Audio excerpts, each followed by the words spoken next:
So, leaves from prison. So, 60 days before election, 30 days after, no release of prison. So, those are the terms po under ng institutional correction. Then, viewing the remains, apply 2 days prior intended visit and only for minimum and medium inmate only. Siyempre, priority natin si minimum and medium kasi masyadong risky po kapag isinama po natin si maximum inmate.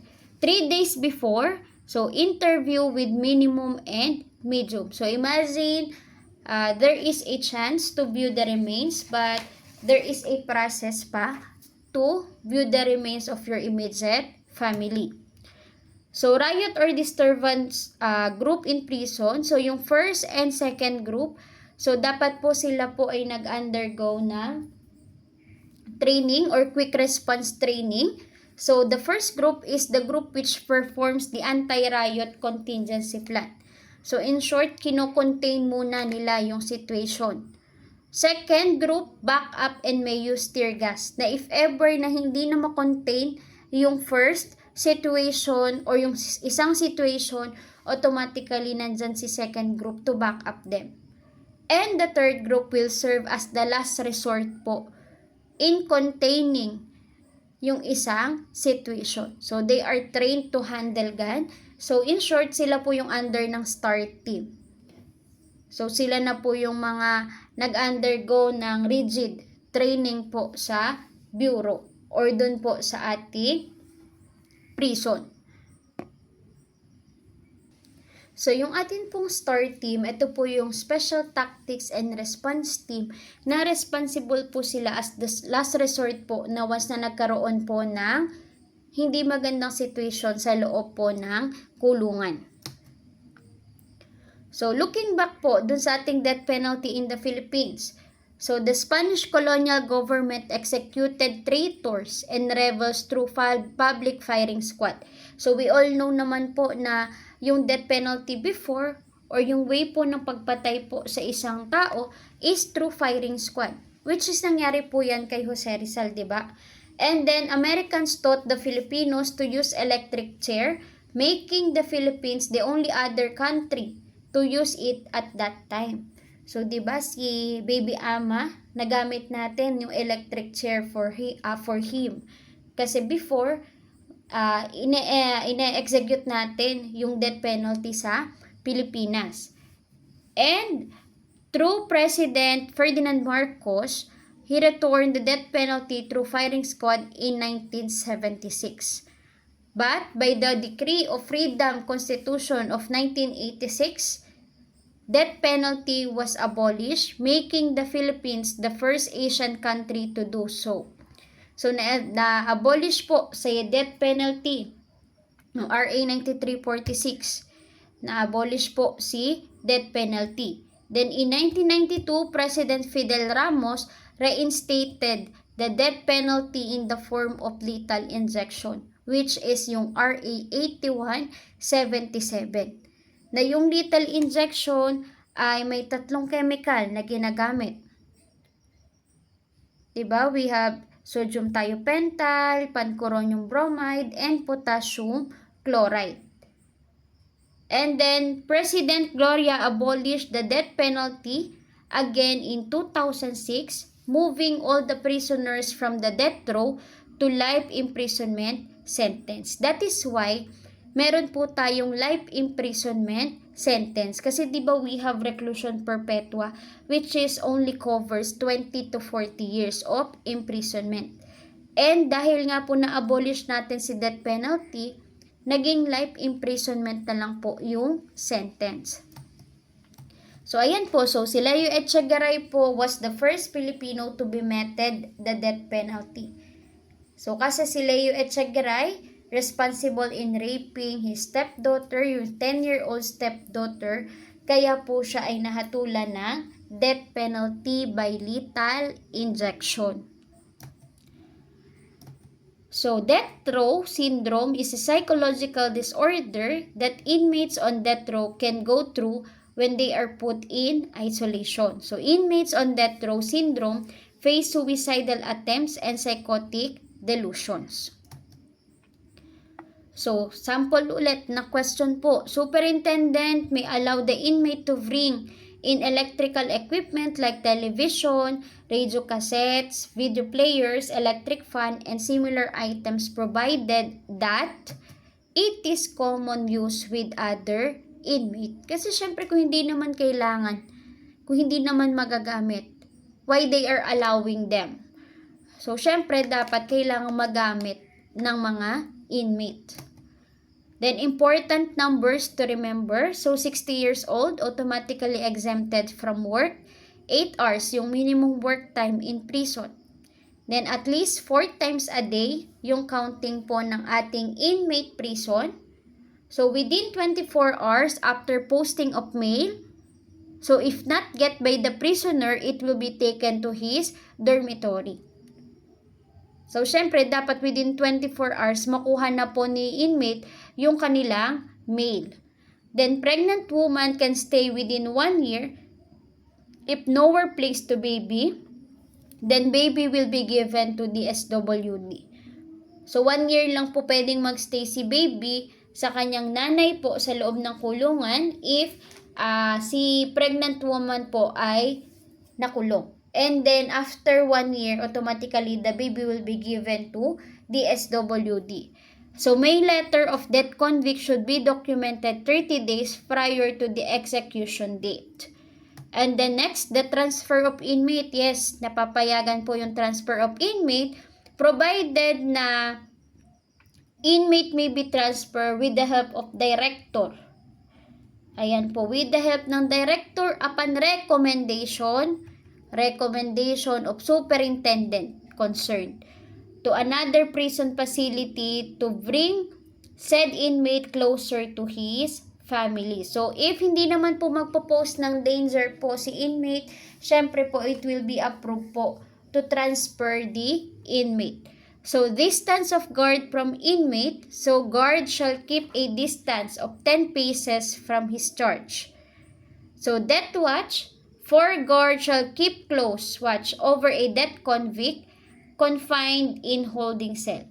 So, ito naman po ay dati yung death watch kasi wala naman po tayo death row na ngayon kasi wala na po tayong death penalty. Then, 1 to 2 months confinement in disciplinary cells sa atin pong Bucor or Bureau of Corrections sa ating national prison kasi alam po natin na itong mga mako-confine sa disciplinary cells, sila po yung nag-conduct or nag-undergo ng hearing kasi they violate certain rules and regulation po sa loob ng jail. And after 5 working days, napatunayan po na sila po ay guilty dun sa kanilang violation.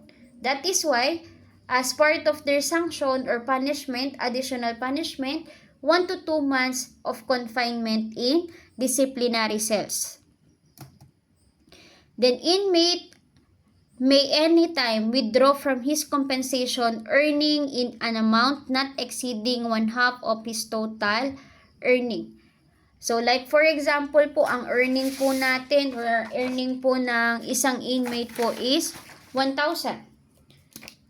So, yung 1,000 pesos po, ay hindi po niya agad makukuha ng buo. So, for example, meron po tayong kailangang ibigay po doon sa loob ng institution. For example, is this one. So, yung 1,000 pesos na total earnings minus 200. For example, ito po yung kailangan nating ibigay sa institution na 2%. So, matik po na meron ka pong 800 pesos. So, yung 800 pesos po na yan, hindi mo siya pwedeng makuha ng buo.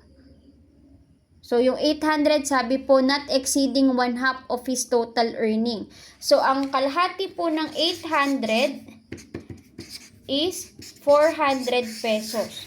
So, yung 400 pesos po ay hindi mo siya pwedeng makuha ng buo. Not exceeding 1/2.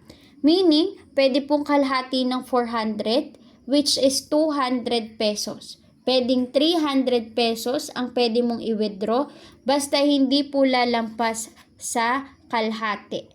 Not exceeding 1/2 of his total earnings. So, yan po yung ating some important terms o numbers to remember Next, telephone calls is allowed for a period of not exceeding 5 minutes every 90 days. So, every 3 months, pwede ka naman tumawag, pero 5 minutes nga lang. Then, 1/3 of the guard shall be detailed on reserve duty for a period of 8 hours prior to visiting duty. Especially po sa mga jail po, nakakaunti lang po ang personnel. Kailangan po nilang mas marami ang nakabantay na personnel.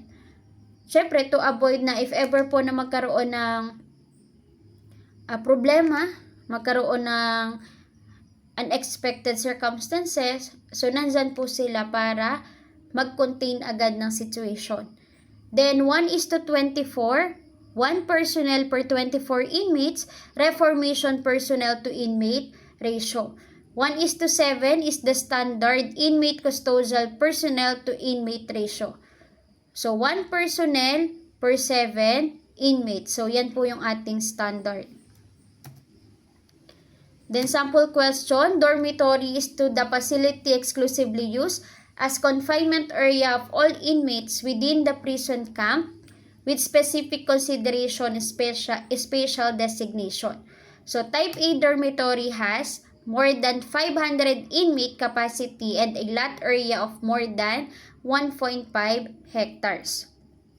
So ito po yung classification ng dormitory. So A, B, and C lang naman po yung dormitory natin. Kapag above 500 capacity and lot area ng 1.5 hectares, type A. Kapag ang inmate po ay 101 to 500 inmates, so depende po kasi sa number na inmates, at may lot area na 1.5, type B, dormitory na po sila.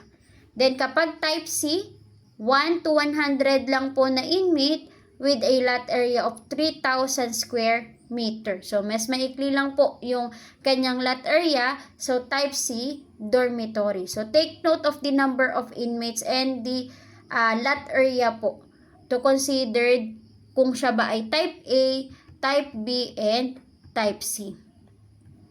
So, classification of dormitory po. So, next, how many story facilities shall be constructed to accommodate an inmate's conjugal visit from his legal wife or common law wife?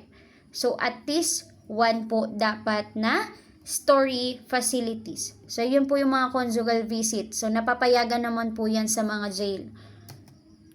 So, Bureau of Corrections. So, take note lang po na kapag ang ranggo po ay Correction Officer 1 to Correction Chief Superintendent, ang appointing authority po natin ay Director General of Corrections. Then kapag Director General of Corrections and Deputy Director General of Corrections, the President. So, yan lang po yung ating appointing authority. Take note of the terms. Then, ayan po yung sa RA 10575, an act strengthening the Bureau of Corrections and providing funds. Therefore, ito na po yung reformation rank and the custodial rank. So, important law to remember. So, 10575 is the Bureau of Corrections Act and it provides funds, therefore, otherwise known as Bureau of Corrections Act of 2013. While the RA 9263, professionalization of the BFP and BJMP, and ang 9592, extending 5 years. Take note, extending 5 years. Reglementary period for complying with the minimum educational qualification and appropriate eligibility in BFP and the Bureau of BJMP or BJMP amending for the purpose certain provision of Republic Act number 9263. Kasi dati po napapayagan na mag-exercise po sila ng kanilang professionalization area kahit hindi pa po sila pasado ng board examination or yung educational qualification po nila ay hindi pa po nila na-meet yung kailangang qualification. So, with the help of 9592, dapat within 5 years, makapag-take sila ng board, maipasa nila para maging pasok po yung kanilang educational qualification. That is why lahat na po na pumapasok sa bureau ay hindi pwede po na walang eligibility. So with the help po ng 95, 92. So that is the end of the discussion. So thank you for listening.